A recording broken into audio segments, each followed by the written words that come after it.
If there's one day of the week to indulge in our favorite rituals and pastimes, it's today, Sunday.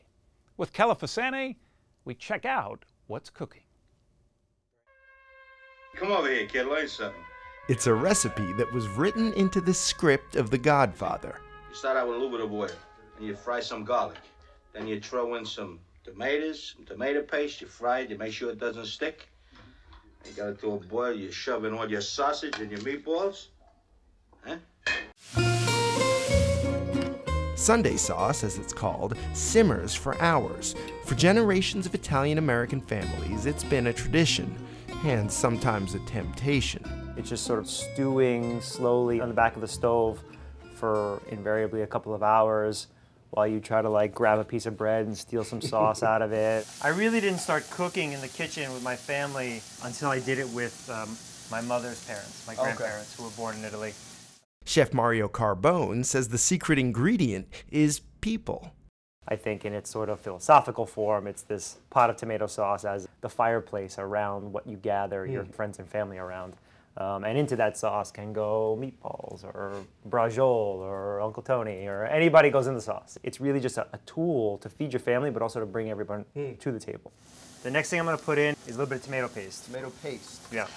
Getting everybody to the table at Carbone, his namesake restaurant in New York's Greenwich Village, isn't easy. You've had President Obama eating here. Yeah. You've had, I heard Justin Bieber was once turned away here. He did not have a reservation. Not exactly the story, but you know how the press goes with that. We love Justin and Haley, they're regulars. Is this a red sauce restaurant? Yeah, absolutely, we're a red sauce joint. There are many red sauces served at Carbone, which also has locations in Dallas, Miami, Las Vegas, and Hong Kong. Mario Carbone says the restaurant's meat sauce is the closest to the one his mom makes. But mine is a little bit more complex. His version includes ground beef, ground veal, and, instead of ground pork, pork sausage. The veal is the lighter pink, the beef is the darker pink, and why do you use the sausage instead of the pork? You can almost smell the why right now. I mean, it's reminiscent of the stewed sausage that often goes in Sunday sauce. Come Sunday, Somehow it all gets back to me working. But you do it so well, you know. We don't want to take the job away. You're the expert. Yeah. the Carbone family gathers for a feast, usually cooked by Maria Carbone. Who's in charge today? My mother's in charge. And where did you learn your recipe? From my parents. Did you do it a little different from how they did it, or No, you tried I to follow did. exactly I the same? followed it. I did follow it. Mario does it a little bit differently. Maria Carbone makes her sauce from scratch.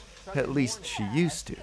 So, in the old days, she would stew this with cans of tomatoes. Yeah, tomato But you're opening up a jar of pasta sauce. House branded. I've got to think, in your day, you weren't using No. something from a jar. No, absolutely not. It's a little different when it's your son's jar. When it has the name Carbone, absolutely. So here's the pasta going in.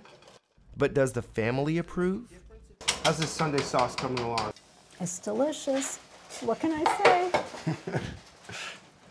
I think you could still claim some credit for that sauce. I think so, right? He couldn't have done it without you. This is true. Technically true. This is true. We like to cook together. Looks good, smells good. We're ready for dinner. Well, Mary, you did a good job. Yeah, delicious. And Mom. Maria? For Mario Carbone, red sauce is serious business. Except when it's not. Can we have the check, please? No check for family. Oh, it's free? Yeah. Oh, nice. It's like when we go to the restaurant. What did you ask Ricky for? I said, send me something I never had before. I told him to send me the check. I'm going to send the check.